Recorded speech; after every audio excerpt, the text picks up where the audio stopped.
The Bo Bassett sweepstakes have reopened. Penn State, Oklahoma State, and a new third school are all in the mix. Now, I got to imagine that Penn State is the leader here, but part of that has to do with the fact that Oklahoma State might not even need him.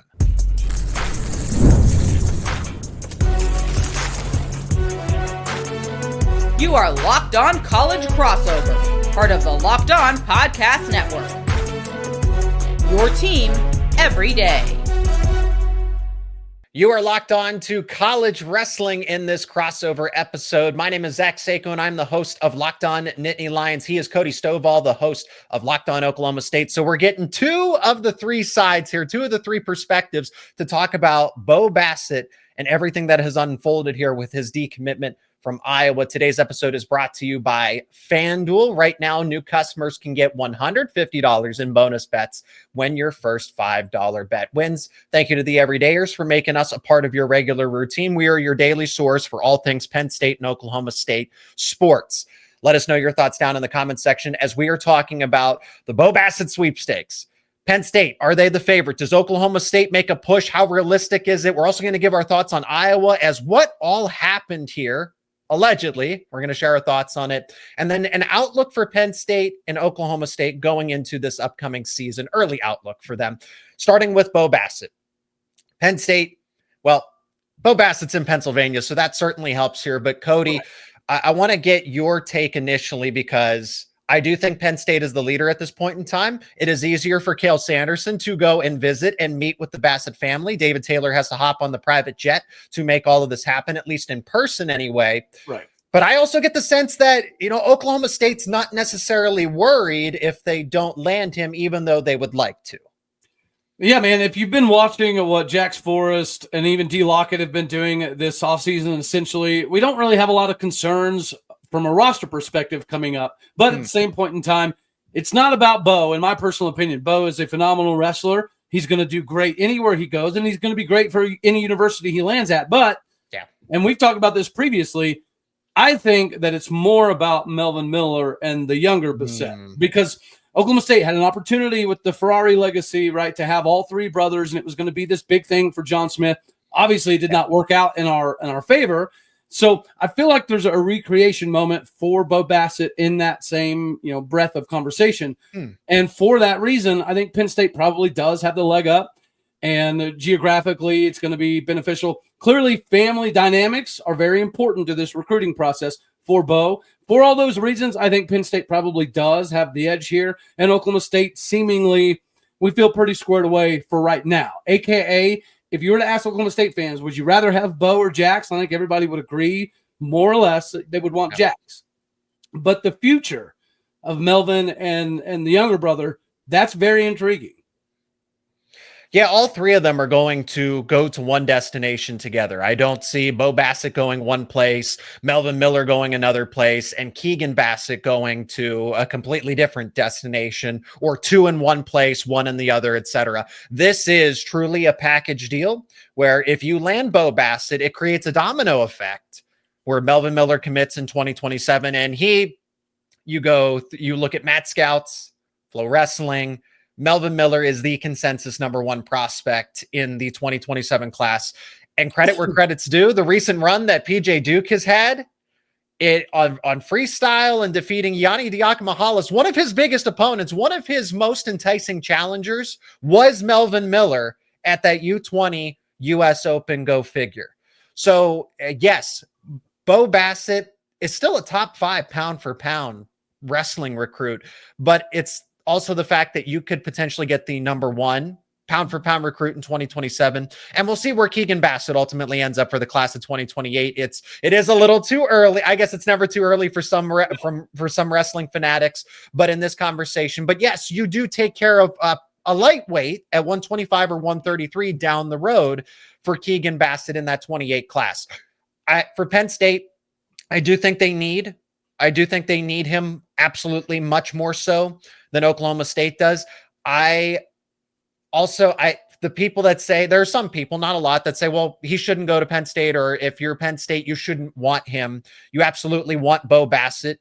as an individual wrestler. Even without Melvin Miller or Keegan Bassett attached to this recruitment, you would want Bo Bassett. Remember, he is not a fringe wrestler. This is a top 5, conservatively speaking. Some people still look at him as the number 1 prospect. I say it's Jax Forrest and Jaden James, and then there's an argument that he's maybe 3 or 4th. I think he's gone down a couple of spots, but you absolutely take this commitment. You want to, and I know very well that Penn State is going to push for this commitment because you don't want him to end up at Oklahoma State for a variety of reasons. Well, yeah, you kind of stole it while I was dying temporarily and swallowing a frog. Thanks for taking that segue there. I think that it's imperative for Penn State to land Bo, because Oklahoma State, if you were to get this commitment and then you line up the potential of Melvin Miller and the younger Bassett, I think that the days of Penn State controlling college wrestling would be officially over. However, Penn State lands Bo and you get the Melvin Miller and the whole trickle-down effects, I do think that it creates a much more interesting dynamic between Oklahoma State and Penn State moving forward. This next year, maybe still Penn State's, but the years following that are going to be very interesting. I feel like Oklahoma State's success over the next 4 or 5 years has nothing to do with Bo. As opposed to if Penn State doesn't land Bo, it feels like all of the momentum is heading towards Stillwater nationally. And especially with this follow-up class. Look, Penn State in 2024 and 2025 had iconic classes, generational classes, and that's why you see Oklahoma State following it up with what's gone down in 2026. Jax Forrest, the Rainey twins. I've lost count. Did they have 5 of the top 10 pound-for-pound recruits? You nailed it. All right. 50%, so it is 50% is pretty good clip last I checked. Yes. Well, and you mentioned the younger weights. What Ren Sakamoto just did recently, Tech falling his way to being able to represent Team Japan in the U20s, that we're in a pretty good spot. But for momentum purposes, if you want to get Oklahoma State back to where it used to be, which was the juggernaut of college wrestling, then you do kind of make these Bo kind of moves. So it'll be interesting to see what happens. Well, I know one of the biggest things for Bo Bassett in this recruitment is he wants to start right away. He doesn't want a red shirt. If he has to, okay, we'll see. But I know that he wants to come in and compete and start if he wins that battle. Yeah, but Iowa's the best chance for that to happen. That's what's kind of crazy about all this. If that's what he wants to do is come in as a true freshman and get on the mat right away, it's probably going to be at Iowa. It's not going to be at either Oklahoma State or Penn State, in my personal opinion. It is more realistic at Penn State than Oklahoma State. I think that's true. I mean, I don't know the outlook at 141 and 149. Please explain. Well, yeah, taking Jameson, it's going to be contingent upon the weight issue. Same could be said to some degree about Teague Travis, but both of those individuals are more than capable of getting some massive things done. We also have J.J. McComas still down there. I just mentioned Ren Sakamoto. He's likely going to stay at that 25, 33-ish range, but you never know. There could be potential options for bumping up. And then D. Lockett, right, he's not going to factor into those weights, but what is Jax Forrest going to be at? Right, I know we got a little bit of time for the Jax conversation. Yeah, there's a lot playing in David Taylor's favor. So I don't think we're necessarily concerned. But again, I think this is bigger to do with the future of what it could potentially be with Melvin and Keegan as well. I think Bo Bassett has maybe not as immediate as an outlook as he would like. But 149 opens up immediately after Shane Van Ness. Okay. Yeah. If he thinks he can come in and do not necessarily the unthinkable, but clearly unlikely, that a 6th-year veteran in college who has been around being a title contender, he's not a title favorite, title contender. Caleb Henson's the only guy standing in his way this season, for example. But to think that Bo Bassett could come in and win that hypothetical battle, in theory, he could. I do think they're on a level playing field, but I got to imagine that Van Ness holds down that spot for one season. And that's where, okay, if you're Bo Bassett, are you willing to swallow your pride, take a necessary red shirt, which I think would benefit any wrestling prospect just for the fact of the matter. And then you can be unleashed for 4 years, no obstacles, as the guy at 149 at Penn State, the school that is in your home state. You could probably come up with very many downsides to NIL. This is probably the biggest, is people wanting to come in and start immediately. Traditionally speaking, more often than not, when you went through recruiting, you kind of look forward to a redshirt year. Put on 15, 16, 17 pounds of muscle, right? Get a little bit stronger, faster. Just learn. Yes. But nowadays, it's not the case. Kids want to play right away, even if they're not ready. And if they don't play right away from NIL dollars, they're going to go get it elsewhere. So it's a darned if you do, darned if you don't time of recruiting. All right, let's give our thoughts on Iowa and what the chances are for Nebraska as well, because they weren't originally in his, top 7? Yeah. Definitely not his top 4, but now this new top 3 has Penn State, Oklahoma State, and Nebraska. Will pick back up with the Cornhuskers and what the heck happened with Iowa. That is coming up next here on this Locked On Crossover. And this episode is brought to you by FanDuel. Summer sports are in full swing, and whether you're all about baseball under the lights, golf on the green, or high-stakes soccer action, FanDuel is the best way to make every game even more exciting. Are you new to FanDuel? Well, new customers can bet just $5 and you'll get $150 in bonus bets if your first bet wins. That's right, and to use on all the sports I just mentioned, anything, even WNBA as well, any summer sports. Also, football in the offseason. That's right. You can bet on Penn State and Oklahoma State. In the offseason, win totals are posted on FanDuel right now. Do you think Penn State's going to have more or less than its win total? Do you think Oklahoma State's going to have more or less on its win total? You can follow the action and keep up with it. And if you are new to FanDuel, new customers can bet just $5 and you will get $150 in bonus bets if your first bet wins. That's all over at FanDuel. Open the FanDuel app today or visit FanDuel.com/lockedon to get started. That is via the FanDuel app or FanDuel.com/lockedon. The Nebraska factor. How serious do we think the Cornhuskers are? I will consider them a legitimate wild card here. I don't think they're in here by accident, because notice how he didn't go back to 75% of his original top 4. Obviously, Iowa's out and Melvin Miller took Iowa out of his new top 8. Yep. So there's that too. But Virginia Tech did not go in there. I thought Michigan was kind of always, or Rutgers was going to be a silent contender in this recruitment, and they're not. And Nebraska made a statement at last year's NCAA tournament. They finished second. They had 3 finalists. They had 2 champions. PJ Duke beat both of them in the freestyle circuit. Just want to remind everybody. But Nebraska, it is here to play ball. They are serious. I think Mark Manning is doing a heck of a job. I still think there's a gap between themselves and Penn State. I would take Nebraska over Oklahoma State this season. Anybody else? There's a clear number 1 and 2 dynamic for Penn State and Nebraska this season. I'll let everybody else decide 3 through 12, if you will. And we'll talk about that in segment 3. But I do not discount Nebraska for getting into the mix here. Just better late than never, I suppose. I'm sorry. Did I hear you just say that Nebraska is going to finish number 2 this upcoming season? Is that what? I would think so. They returned just about everybody except Ridge Lovett and Caleb Smith. I think Manning is absolutely phenomenal. I think what they did this last season speaks volumes. Clearly, what this shows from Bo is there's a little bit of a what have you done for me lately aspect to this. And I think from an NIL perspective, Nebraska does have money, right? So they're never going to be completely out of the woodworks. And they made a massive statement this previous season.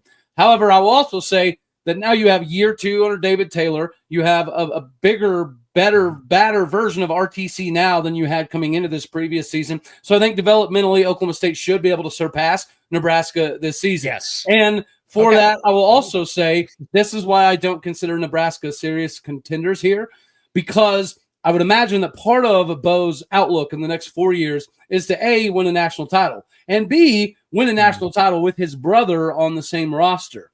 That's not going to happen at Nebraska. Not maybe an individual national title he can win at Nebraska, but they're not winning a team title anytime soon with Oklahoma State and Penn State still in the way. Miraculous season. Manning's doing a phenomenal job, but we just witnessed David Taylor year 1 with acquisitions being kind of late, and half of those acquisitions were not his. You know what I mean? Some of the guys that we watched wrestle this previous season weren't his dudes. David Taylor probably would have not brought a couple of those guys in if he would have got the job sooner. So I feel like he didn't have the roster that he wanted and still made a lot of massive waves with it. This is the roster he wants. This is an RTC program that is developing the roster that he wants. So Nebraska, I think it does make sense. They had a phenomenal run. They have a phenomenal coach, but they're not on the same hemisphere as Oklahoma State and Penn State personally. And I'm offended that you think Nebraska is going to finish ahead of Oklahoma State this upcoming season. As for Iowa, man, bro, I don't know what the conversations are in the Tom Brand's land, but if there was any trepidation about him returning and maybe sprinkling in some Spencer Lee, that conversation is about to go crazy through the roof. I didn't have the opportunity to jump on Iowa message boards last night, but I really wanted to. Too bad the Thunder were too busy winning the title. Otherwise, I would have. Yeah, I'm sure that's an interesting time happening in Iowa. They needed this. They just fell into the basement, basically, right? You mentioned Nebraska. Yeah, I think now you have the conversation that Nebraska could definitely finish above Iowa for the foreseeable future in wrestling. If we're talking about long-term outlook, I definitely think it's Penn State, Oklahoma State. But for the 25-26 season, Nebraska should be, in theory, the favorite to be second place. Just at this present moment. Big in, buddies. I got it. I get it. I'm tracking. But yes, Iowa dropped this badly. So let's and again, I want to preface this, allegedly speaking, right? We saw reports released from Pat Minio that the Bassett family was mistreated, that the Brands brothers or Tom Brands had yelled and had a very rough conversation, particularly with Mrs. Bassett, that there were clearly some disagreements. Let's say that. Okay, so we can clearly state that Bo Bassett and company wanted to, as they should, train with Iowa and the RTC.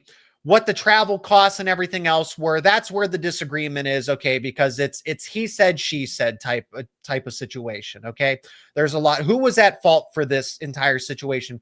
I totally understand the Bassetts wanting to be a part of the RTC, and that is Iowa's biggest detriment right now.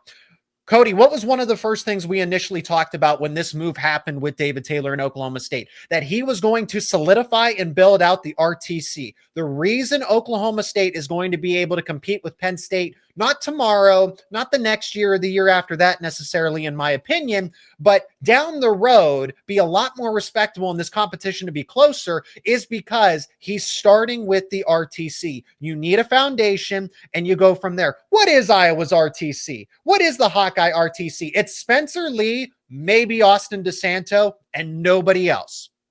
And when Bo Bassett and Melvin Miller and Keegan Bassett had that reality check, like, oh, it's just us. It's just Spencer Lee and nobody else. Yep. That is truly the core of the issue here, that they realize their future outlook did not, because they want to compete. That's why Oklahoma State is really, because Nebraska, I think similarly doesn't have as strong of an RTC. They have a good RTC, but not as strong. I would put them closer to Iowa than I would Penn State and what Oklahoma State is doing at this present time. Right. So the Bassetts realized that and said, we need to go somewhere else. And then you obviously have, if there were any verbal disagreements or confrontations, that's not going to go over well. But that's what happened. There was a boiling point here, and you also have the alleged NIL investments. So this was really a tense moment here, and I'm not surprised it went down this way.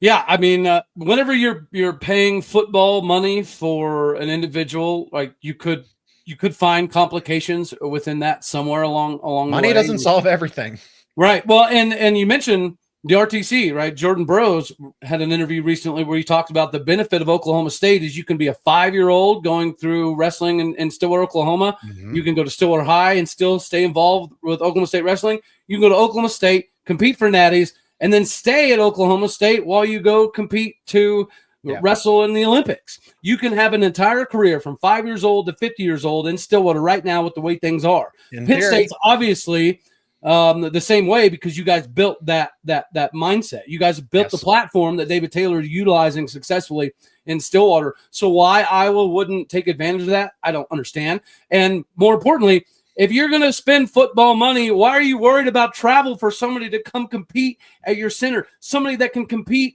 and help recruit. Like, Iowa dropped the ball here, man. So much so that there might be a lot of the Spencer Lee needs to take over conversations happening, because it seems as though you've got Penn State, of course, Then you've got, okay, I'll give you Nebraska's right there, Oklahoma State. Presently. But then correct. But for the foreseeable future, it's trending that Oklahoma State's going up.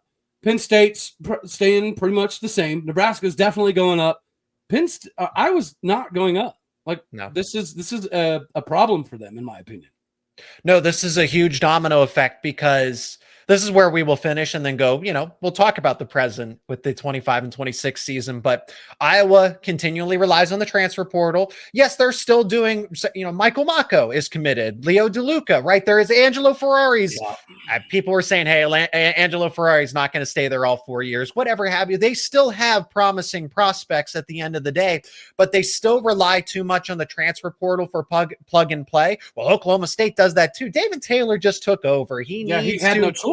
Yes, he has no choice. But Iowa, the Brands brothers have been doing this for some time, and it's, let's go play wrestling's version of free agency to try and win. And you broke that a little bit by getting Bo Bassett, because Bo Bassett was going to bring the family. Bassett was going to bring friends.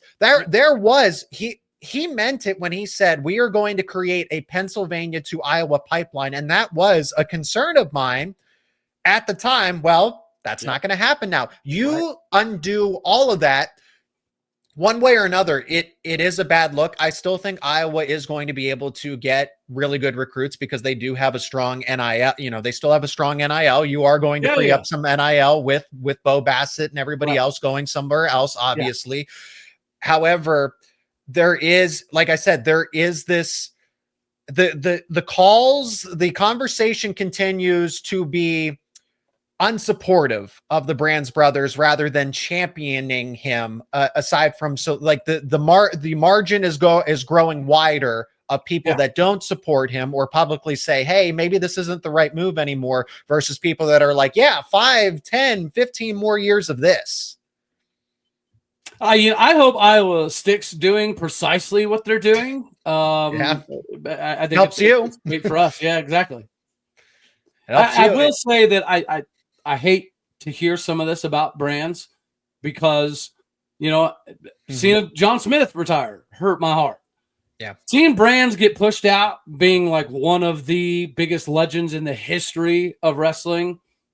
That's not a good look for collegiate sports in general, but at the same point in time, this is a new era. Right. And there's coaches that are having a difficult time making the adjustment. Mike Gundy could be one of those. Up until this year, you can make the argument that Mike Gundy was having a difficult time making the adjustment in the new NIL transfer market era. So it's not for everybody. And Brands seemingly lost out on Drayshawn Ross out of his backyard, lost out on Jax Forrest. Next thing you know, there's a bunch of big dollar bills happening. Bo Bassett is making his announcement, which means he's probably going to get the whole family. And now this happens. It's just, I don't know. It's hilarious, but also sad at the same time. Adapt or get left behind. So we'll see. Again, there are Iowa supporters that say, this is still the right thing. And to each their own. Again, some people are going to say that, the Bassett family was mistreated here and there should have been more respect, or that, no, this is blown out of proportion. Again, this is all alleged. I'm not here to take a stand. But one way, if Brands did act in that manner, we can all agree that, this isn't necessary. Or if that's not the case and that maybe the Bassett family was overreacting to the situation, then we can all agree on that. But until there is somebody that can corroborate a story, I can't take a side. Just know that this was extremely mishandled in some sort of capacity. And there was clearly a miscommunication, whether it was compliance or anything else like that. This was mishandled, and this was a top iconic prospect in this class. Bye-bye, Hawkeye. So now let's pivot back to the present, not focus so much on the future here, as 2025-2026 is going to be extremely favorable for Penn State. The lineup, national championship favorite, the depth chart that is behind them, and where does Oklahoma State play into all of this? Could they make a push to be in that top 3 once again? We're going to talk about it coming up next here on this Locked On Crossover.